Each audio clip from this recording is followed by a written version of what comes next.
आप सभी का नीलकंठेश्वर महादेव चैनल पर। दोस्तों, आज हम जानेंगे शिव महापुराण की रुद्र संहिता के अध्याय 36 और 40वें का पाठ करेंगे। आप लोगों के भी समीप ये पूरे पाठ का अध्याय हम पढ़कर सुनाएंगे। तो हे महादेव, जो कोई भी आपका महान ग्रंथ देख रहा, सुन रहा, उसके परिवार पर अपनी कृपा दृष्टि माँ जगदम्बा के साथ जरूर बनाना।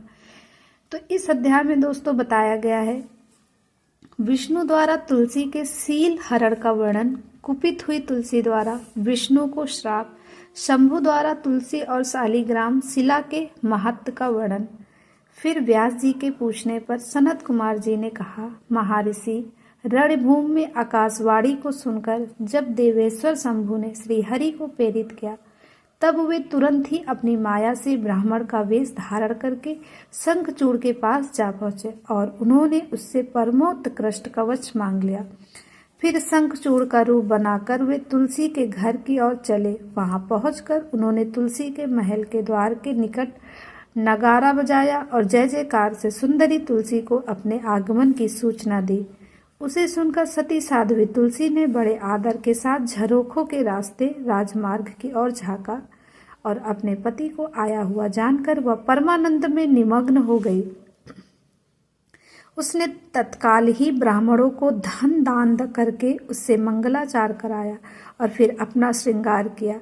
इधर देवताओं का कार्य सिद्ध करने के लिए माया से शंखचूड़ का स्वरूप धारण करने वाले भगवान विष्णु रथ से उतरकर देवी तुलसी के भवन में गए।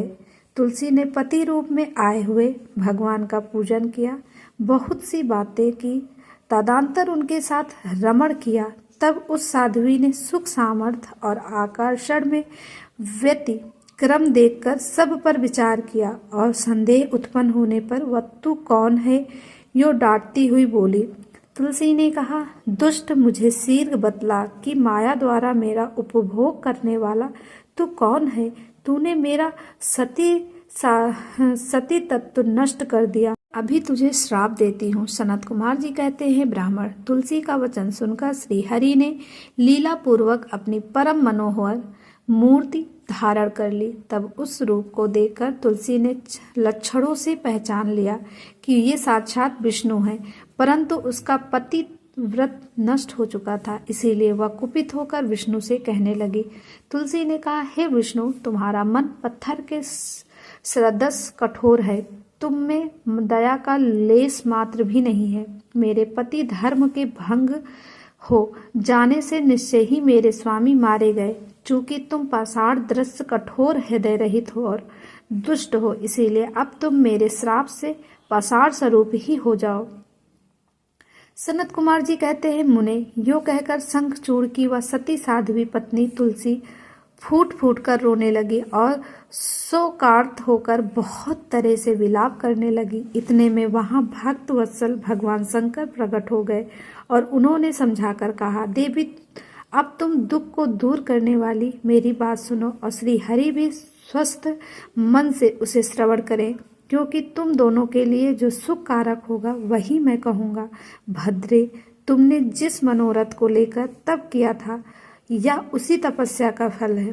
भला वह अन्यथा कैसे हो सकता है? इसीलिए तुम्हें उसके अनुरूप ही फल प्राप्त हुआ है।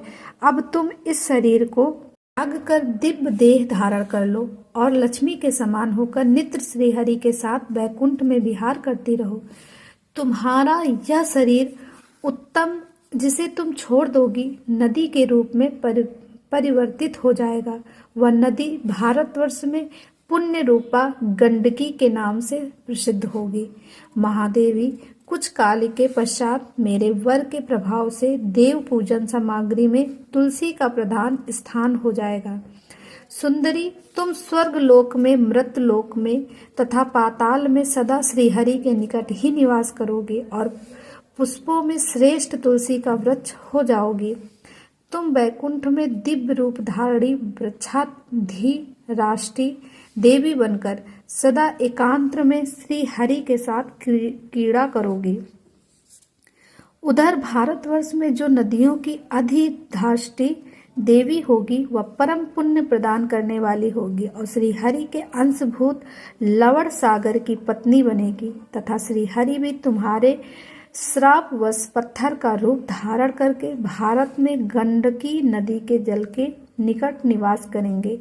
वहां तीखी दाढ़ों वाले करोड़ों भयंकर कीड़े उस पत्थर को काटकर उसके मध्य में चक्र का आकार बनाएंगे।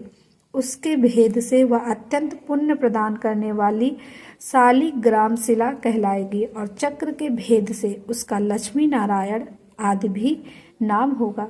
विष्णु की शालग्राम शिला वृक्ष रूपड़ी तुलसी का समागम सदा अनुकूल तथा बहुत प्रकार के पुण्यों की वृद्धि करने वाला होगा।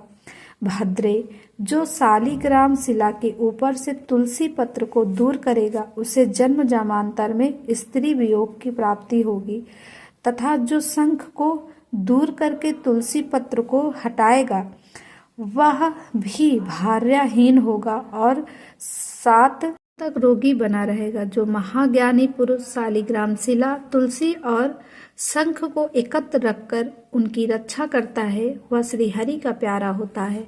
सनत कुमार जी कहते हैं, व्यास जी इस प्रकार कहकर शंकर जी ने उस समय शालिग्राम शिला और तुलसी के परम पुण्यदायक महत्व का वर्णन किया। तत्पश्चात वे श्री हरि को तथा तुलसी को आनंदित करके अंतर्ध्यान हो गए। इस प्रकार सदा सप्त पुरुषों का कल्याण करने वाले शंभु अपने स्थान को चले गए।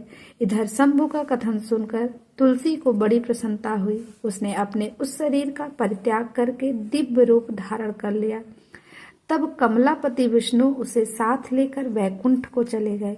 उसके छोड़े हुए शरीर से गंडकी नदी प्रकट हो गई और भगवान अच्युतम भी उसके तट पर मनुष्यों को पुण्य प्रदान करने वाली शिला के रूप में परिणत हो गए। मुने, उसमें कीड़े अनेक प्रकार के छिद्र बनाते रहते हैं। उनमें जो शिलाएं गंडकी के जल में गिरती हैं वे परम पुण्यप्रद होती हैं और जो स्थल पर ही रह जाती है उन्हें पिंगला कहा जाता है और वे प्राणियों के लिए संताप कारक होती हैं। व्यास जी, इस प्रकार तुम्हारे प्रश्न के अनुसार मैंने शंभु का सारा चरित्र जो पुण्य प्रदान तथा मनुष्य की सारी कामनाओं को पूर्ण करने वाला है तुम्हें सुना दिया। यह पुण्य आख्यान जो विष्णु के महत्व से संयुक्त तथा भोग और मोक्ष का प्रदाता है तुमसे वर्णन कर दिया। अब और क्या सुनना चाहते हो? तो दोस्तों यहीं पर समाप्त हुआ 40वां अध्याय। अब इसके आगे की कथा अगर आप लोगों को सुनना है तो कमेंट में हर हर महादेव जरूर लिखिएगा। इसके आगे की कथा अगले वीडियो में आप लोगों को प्राप्त होगी। हर हर महादेव।